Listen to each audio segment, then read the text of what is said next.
The meal that changed everything. It was a cold night on a forgotten planet at the edge of the galaxy. The streets were silent, except for the sound of rain falling on broken metal roofs. Old neon signs flickered weak light, trying to fight the darkness. Most people had already gone inside their homes, leaving the small town empty and quiet. In one corner of this poor town lived a simple mechanic named Aaron. He was not rich. He had no family. His workshop was small and full of broken machines. He spent his days fixing old engines and repairing farming tools for a little money. People often ignored him. Some laughed at him, saying he worked too hard for so little reward. But Aaron never complained.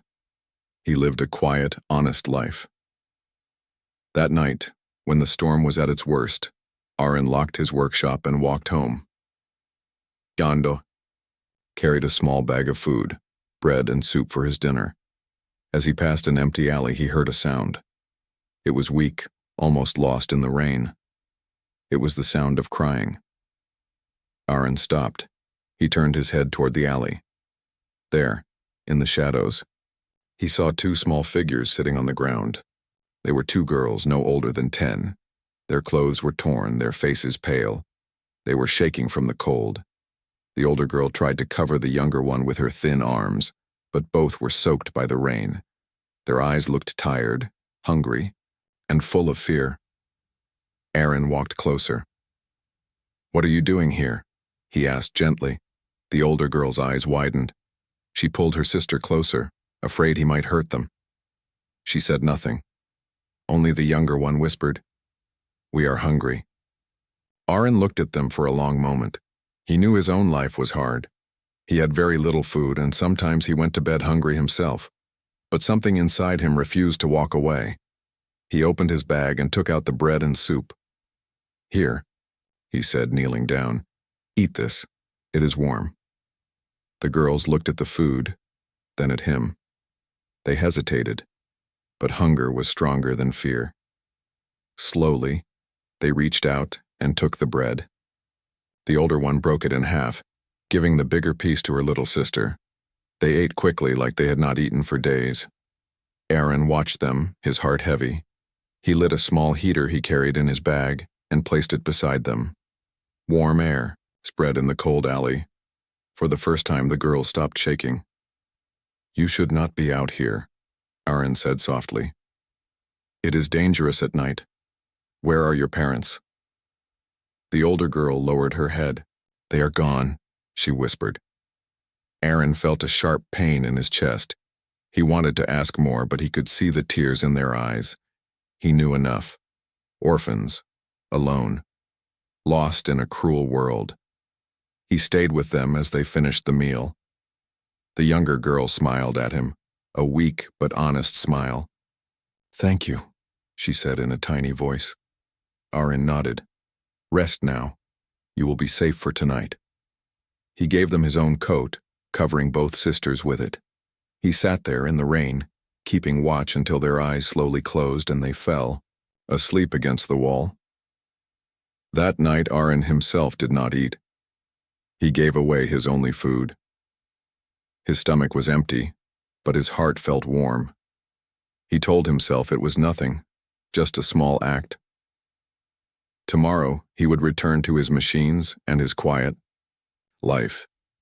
But when morning came, the girls were gone. His coat was folded neatly on the ground. There was no sign of them anywhere. Aaron searched the streets, asked a few people, but nobody had seen them. It was as if the two orphans had disappeared into the night. He stood in the empty alley, holding his coat. A strange feeling grew inside him. Why did they vanish so quickly? Who were they? Aaron did not know the answer. All he knew was this. He had shared a warm meal with two lost children. He thought it was just a moment of kindness, something that would soon be forgotten. But he was wrong. That simple act on that cold night would one day return to him in a way he could never imagine. For far away beyond the stars, destiny had already started to move. Years of struggle.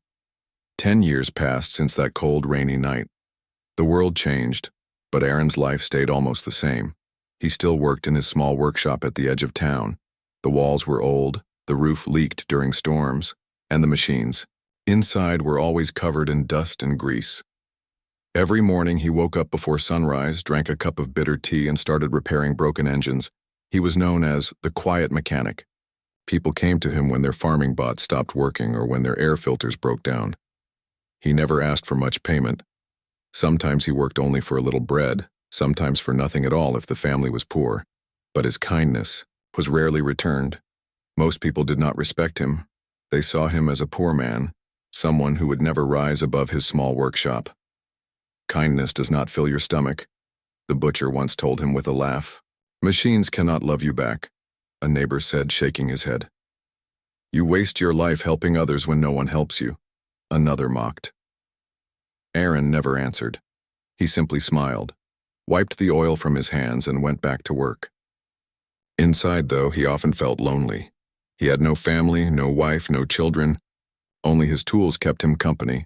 But there was something he never forgot, those two orphan girls.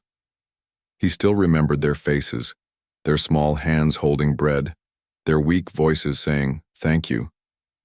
Sometimes he wondered where they went. Were they still alive? Did they grow up strong?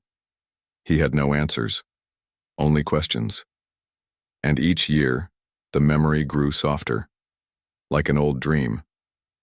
Outside his little world, the galaxy was moving fast. News spread of great powers rising and falling.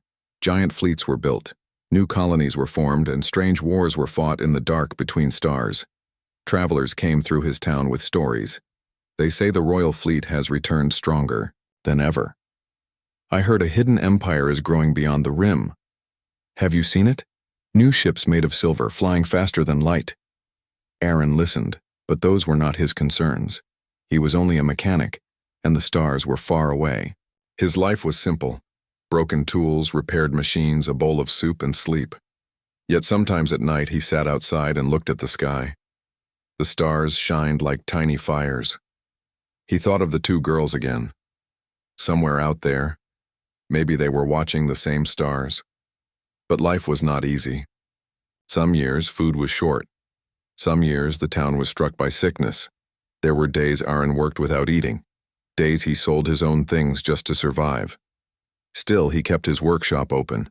Still, he never turned away anyone who needed help. One winter, a family's power core broke.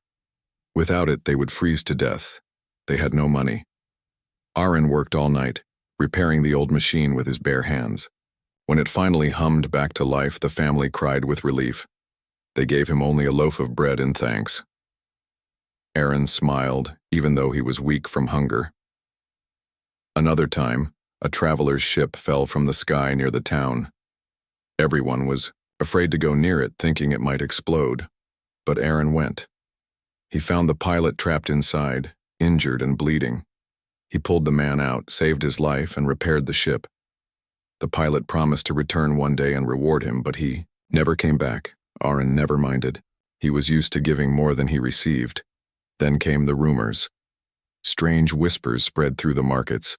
People spoke of ships unlike any seen before, massive, beautiful, powerful. Some claimed they belonged to a new royal force. Others said they were from another galaxy. They appeared without warning, one merchant said. They choose strange places to land, another whispered. No one knows what they want, a traveler muttered. Aaron heard these words while fixing an engine. He paused for a moment, then shook his head. Nothing to do with me, he thought. His life was too small, too far from such wonders. But something in his chest stirred. A quiet voice, a memory, two hungry girls sitting in the rain. A warm meal, a folded coat, a weak smile. Could it be connected? Aaron pushed the thought away. It was foolish. How could his small act mean anything in a galaxy so large? He wiped the grease from his hands and returned to work. But the feeling would not leave him. The stars above seemed brighter that night, as if watching him. And then, one morning, the sound came. A deep, low hum shook the ground. The sky darkened as a shadow passed over the town. People ran into the streets, pointing upward in shock. Aaron stepped out of his workshop, his eyes wide. Above him, blocking the sun, was a ship unlike any he had ever seen. Silver, shining, massive. A luxury spaceship, glowing with power, slowly descending toward the edge of the town. The crowd gasped. Children screamed. Merchants dropped their goods in fear, and then someone shouted, "It's landing in front of Aaron's workshop." The unexpected arrival. The ground shook as the ship landed. Dust rose into the air and the sound of heavy engines echoed through the valley. The people of the town froze where they stood. None of them had ever seen a vessel like this before. It was not a transport ship. It was not a warship. It was something greater. Its body was smooth and silver, glowing with soft blue lines of energy. The ship's surface reflected the sunlight like a mirror. Every panel looked perfect, without a single mark of age or damage. To the poor townspeople, it looked like a piece of the stars themselves had come down to touch the dirt road. Children screamed and clung to their mothers. Old men fell to their knees, whispering prayers. Merchants closed their shops in fear, pulling shutters down. Even the guards at the town gate stepped back, their weapons useless against something so powerful. And the ship was not just landing anywhere. Its long shadow stretched across the workshop of the quiet mechanic. Aaron stood outside his door, frozen. The dust swirled around him, but he did not move. His hands were still greasy from fixing an engine that morning. His shirt was torn in 2 places and his shoes were worn out. He looked like the poorest man in town. Yet the great ship had chosen to land before him. The crowd began to whisper. Why here? Is he hiding something? Why would such a ship come to him? Aaron felt their eyes on him, but he could not answer. He did not know himself. The ship's engines shut down with a deep sigh, and silence returned to the town. For a long moment, no one dared to move. Then, with a soft hiss, a ramp began to lower from the belly of the vessel. White mist poured out, rolling across the ground like fog.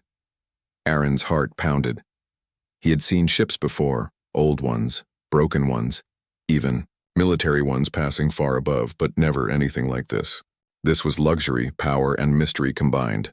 The mist cleared slightly, and a tall figure appeared at the top of the ramp. The crowd gasped. It was a soldier. His armor was white and gold, shining like sunlight. His helmet covered his face, but his presence alone was enough to silence the town. He marched down the ramp, boots striking the metal with sharp echoes. Behind him came more soldiers, lined in perfect order, each carrying weapons that looked like they belonged in another world. The soldiers spread out, forming a path. Then the sound changed. It was soft, almost musical, the sound of high heels against the ramp. Aaron's breath caught. 2 figures stepped into the light. They were women, tall and graceful, dressed in uniforms finer than silk. Their clothes were black and silver with glowing badges on the chest, symbols unknown to the crowd. Their hair was tied neatly, their eyes sharp and calm. The way they walked made people step back without thinking. They were not merchants, not travelers, not refugees. They were leaders. The crowd fell silent.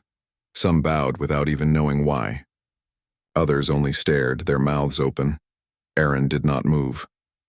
His heart raced faster now. He did not know these women, but something about them, something deep inside him, stirred. The older of the 2 women looked around the town, her eyes scanning every face. Then she raised her hand, pointing directly at Aaron. Him. The soldiers turned as one.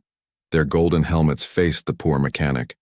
The crowd gasped again, moving away from him in fear. They whispered louder now. What did he do? Why him? Has he betrayed us? Aaron felt his legs weaken. He wanted to run, but his feet stayed rooted to the ground. The 2 women walked closer, their boots clicking softly against the ramp, then the dirt road. The soldiers followed, forming a perfect circle around them. When they reached Aaron's workshop, they stopped. The younger woman spoke first. Her voice was calm, clear, but heavy with power. Are you Aaron, the mechanic of this town? Aaron swallowed. His mouth was dry, but he managed to answer. Yes, I am. The woman's eyes softened for a moment. Then she and her sister did, something that shocked the entire town. They bowed. The crowd gasped so loud it sounded like a single voice. Never in their lives had they seen soldiers bow to a poor man. Never had they seen leaders lower their heads in respect to someone like him. Aaron's heart stopped. His hands shook. He wanted to ask 1,000 questions, but his tongue would not move. The older woman finally spoke. Her voice carried weight, like the echo of thunder. 10 years ago, on a cold night, you shared a meal with 2 starving girls. You gave them food when no one else would. You gave them warmth when the world turned cold. That night, you saved us. Aaron's eyes widened. His breath caught in his throat. The memory hit him like lightning. 2 little girls shivering in the rain, a loaf of bread, a warm coat, a whispered, "Thank you." It could not be. Yet it was. Those 2 orphans were standing before him now, no longer children but women of power, leaders of men, owners of ships that could shake worlds, and they had come back to him. The silence in the town was heavy. The people stood frozen, their eyes wide, their hearts racing. No one understood what they were seeing. 2 powerful women from a royal fleet bowing to a poor mechanic. It made no sense. Aaron himself could hardly breathe. His hands trembled, his chest felt tight. He wanted to speak, but no words came out. He could only stare at them, lost between disbelief and confusion. The older woman straightened slowly, her eyes meeting his. She studied his face as if searching for the man she remembered. Then she spoke, her voice calm but strong. You may not recognize us. 10 years have passed since that night. But we remember you, Aaron. We remember the bread you gave us. We remember the coat you wrapped around us. We remember the warmth of your fire in the cold rain. That small kindness saved our lives. The younger woman stepped forward. Her eyes shone, and for the first time her serious face softened into a smile. We were just children then, lost, hungry, and afraid. Everyone turned their faces away. Everyone ignored us. Everyone except you. Aaron's breath caught. The memory rose again, clearer now. 2 little girls huddled together in an alley, their clothes wet and torn, their weak voices, their trembling hands holding bread. It was them. But how could it be? The crowd murmured louder, confused and restless. Some whispered, "Is this true?" They were orphans, but now, look at them. What kind of children become leaders of such a ship? The older woman raised her hand and silence returned instantly. Even the soldiers bowed their heads when she spoke. We were not ordinary orphans, she said. We were hiding. Our enemies had destroyed our home. Our protectors were killed. We had nothing, no names, no safety, no future. We wandered through that poor town ready to die. She glanced at her sister, then looked back at Aaron. And then you found us. A man with nothing, yet you gave us everything you had. That night you saved the bloodline of a royal house. Gasps broke out across the crowd. A royal house. The people fell to their knees, trembling. Some pressed their foreheads to the ground, terrified that they had spoken. Ill of Aaron all these years, Aaron's legs almost gave way. He gripped the wooden frame of his workshop door to steady himself. Royal blood? Daughters of power? The same girls he had fed? This cannot be, he whispered. But the younger woman stepped closer, her voice soft. It is true. We were the daughters of the Grand Commander of the Eastern Fleet. Our father was betrayed, our family hunted. That night when you gave us food, we were running from death itself. Her eyes grew wet, but her voice stayed firm. Without your kindness, we would not have lived to see the next morning. We would not have grown strong. We would not have risen again. She lowered her head. You saved more than 2 children that night. You saved the future of a people. The townsfolk stared at Aaron in awe. The same man they mocked for years, the poor mechanic they laughed at, had once saved royal daughters without knowing it. Aaron's mouth opened, but no sound came. His thoughts spun in circles. He wanted to deny it, to push it away, but the truth was clear in their eyes. The older woman smiled faintly. We searched for you for many years. We did not forget. We could not forget. But you left no trail. You lived quietly far from the stars, and yet fate has led us back here. Her soldiers dropped to one knee as she spoke, forming a ring of loyalty around her. The crowd followed, bowing their heads in fear and respect. The only man left standing was Aaron, his body shaking under the weight of the moment. Finally, the younger sister reached into her pocket. She pulled out something small, something old. It was a piece of cloth, torn, faded, but still recognizable. Aaron's eyes widened.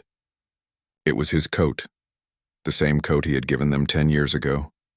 We carried this with us always, she said, a reminder of the man who gave us hope when we had none. This is proof of who you are to us. She held it out with both hands, bowing deeply as she offered it back to him.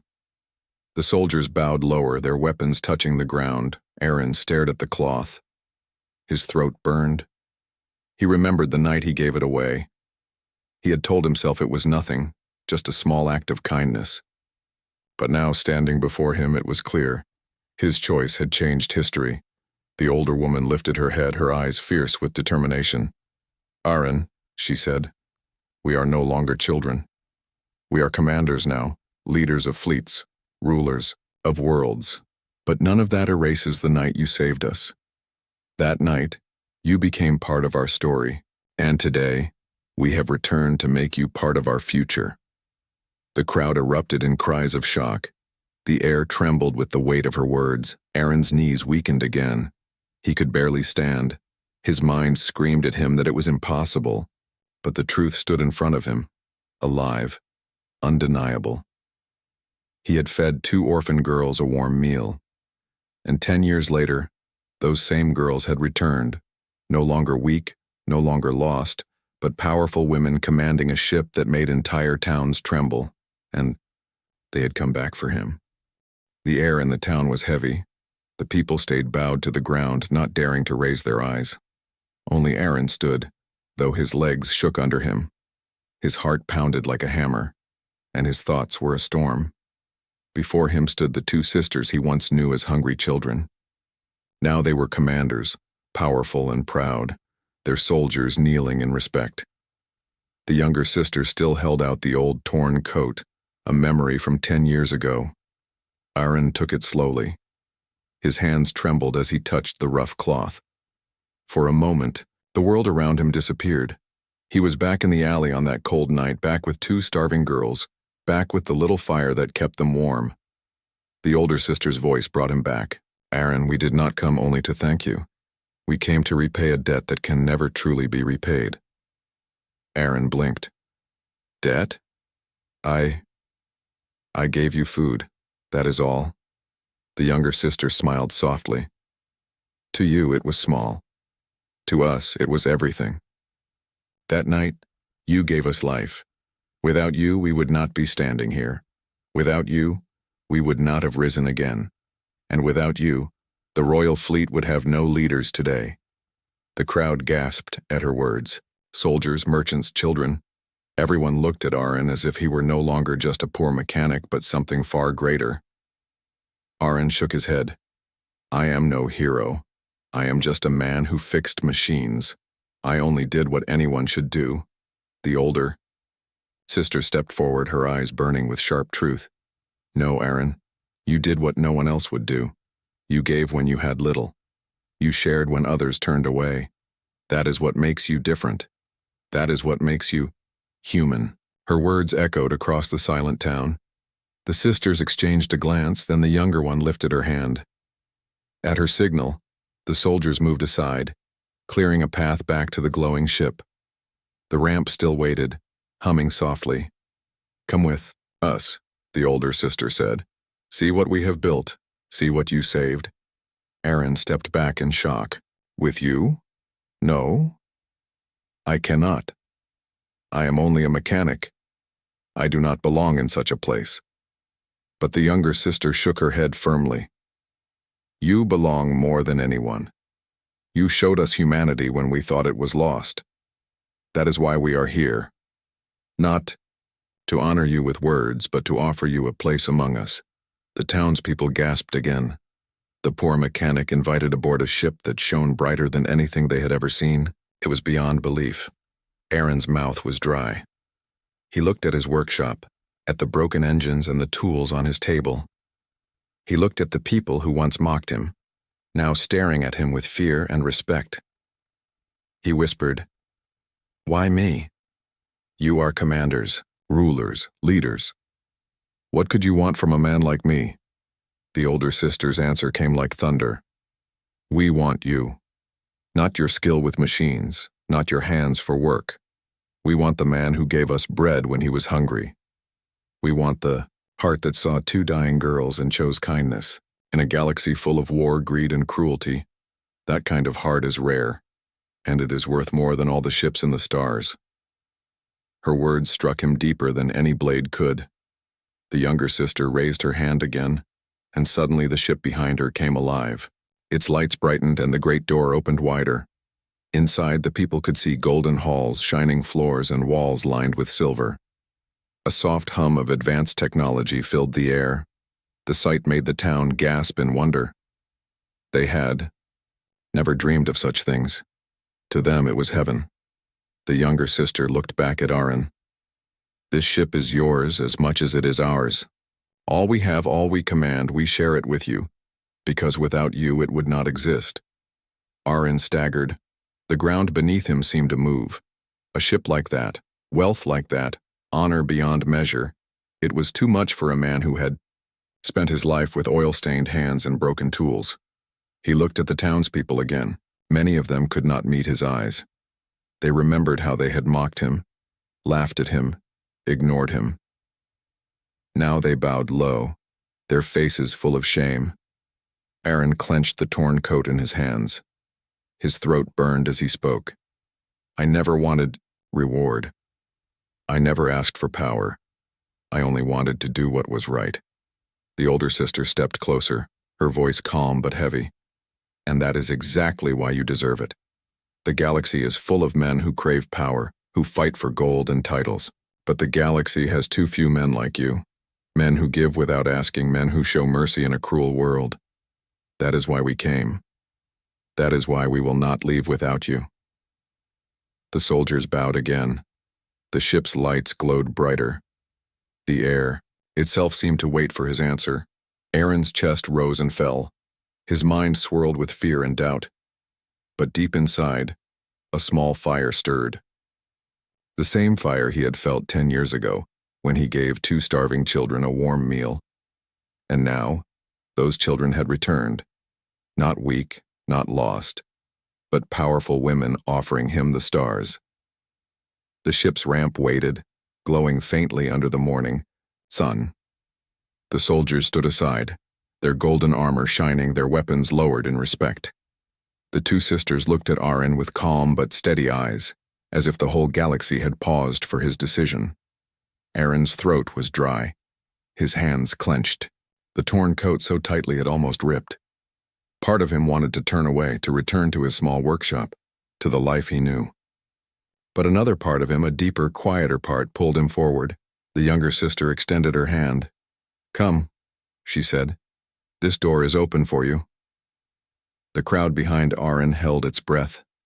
They were watching a man they had mocked, for years being invited into a world they could not even dream of. Some were jealous, some were fearful, and some were ashamed. Aaron took a step. His old boots touched the ramp. A soft hum passed through him as if the ship itself recognized his presence. Another step, and then another, until the ground of his world was behind him, and the unknown waited ahead. When he entered the ship, the light almost blinded him. The floor was polished silver, so smooth it reflected like water. The walls glowed with streams of energy, flowing like rivers of light. Strange symbols danced across transparent panels, and soft music hummed in the air as if the ship itself was alive. Aaron stopped, stunned. He had spent his whole life with rusted engines and broken machines. This was something else. This was perfection. The younger sister smiled as she watched him. "This is the bridge," she explained. "Our ship responds to thought, to feeling, to command. It is more than a vessel. It is a living companion." Aaron slowly reached out, his rough fingers touching the glowing wall. The light rippled under his touch as if greeting him. He pulled his hand back quickly, his heart racing. The older sister's voice echoed in the hall. "You saved us when you had nothing. Now we will show you what that kindness has grown into." They walked deeper inside. Golden doors opened silently as they approached. Behind each one were wonders Aaron had never imagined. One chamber held a garden full of glowing plants that gave off sweet air. Another chamber had fountains that floated upward, defying gravity, sparkling like stars. Soldiers moved quietly through wide halls, their faces full of respect when they saw the sisters, and curiosity when their eyes fell on Aaron. "Who is he?" they whispered to each other. But none dared to speak too loudly. Aaron felt smaller, with every step. He looked down at his dirty clothes, his rough hands, his boots worn thin. He did not belong here. He was a man of grease and rust, not silver and light. Finally, they reached the command chamber. It was vast, shaped like a circle, with a wide window that looked out over the planet below. From here, Aaron could see his whole town. Tiny houses, broken roofs, and the crooked streets he had walked his whole life. Beyond it, the valley stretched out, and beyond that, the endless sky. Aaron's breath caught. The world looked so small, from here. The younger sister walked to the center of the chamber.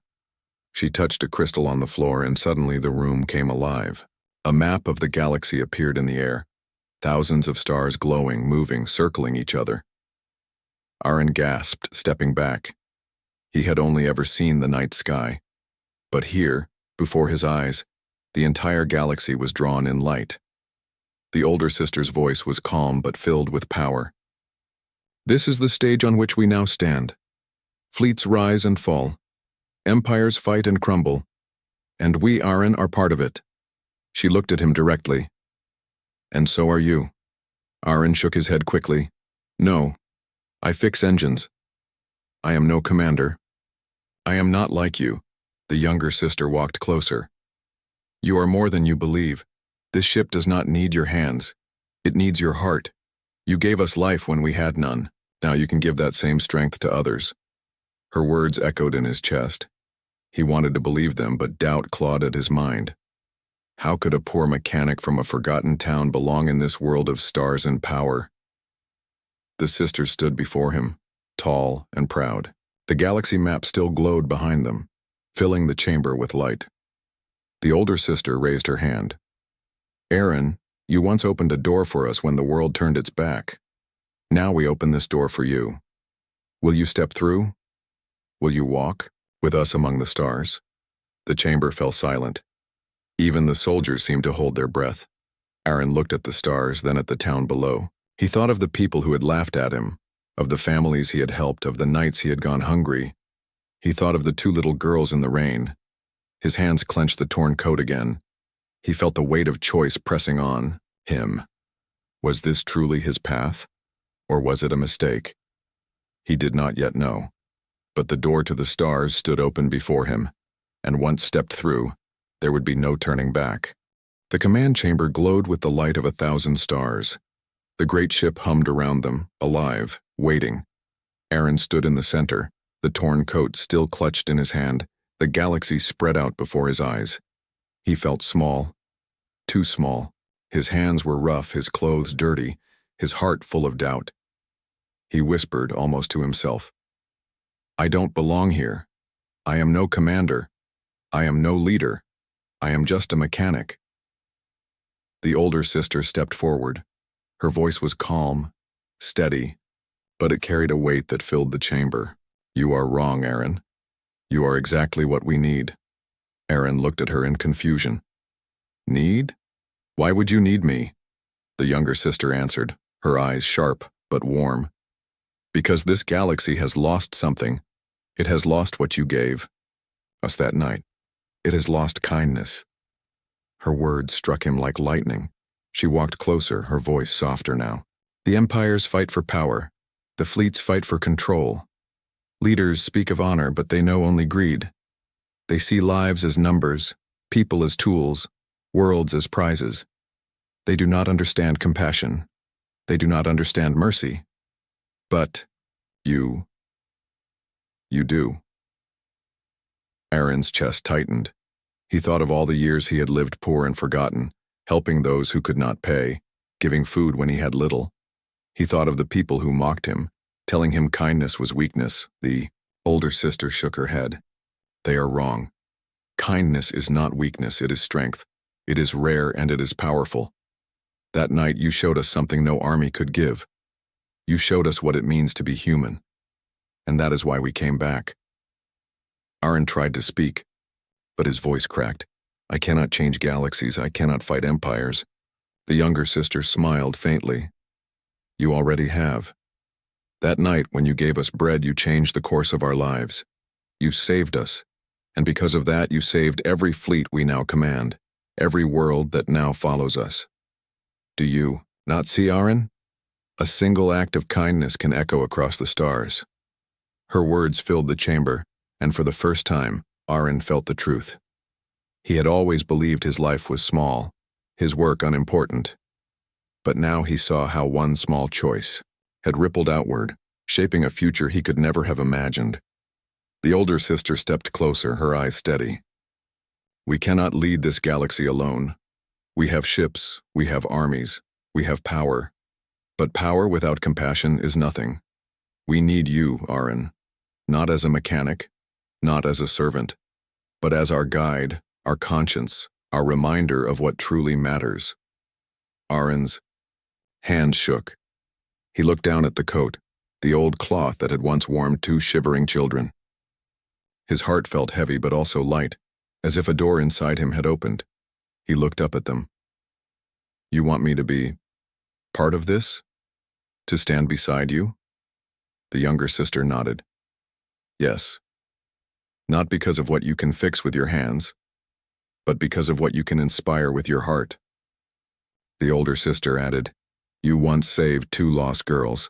Now with us you can save worlds. The chamber was silent. Even the soldiers seemed to lean forward, waiting for his answer. Aaron closed his eyes.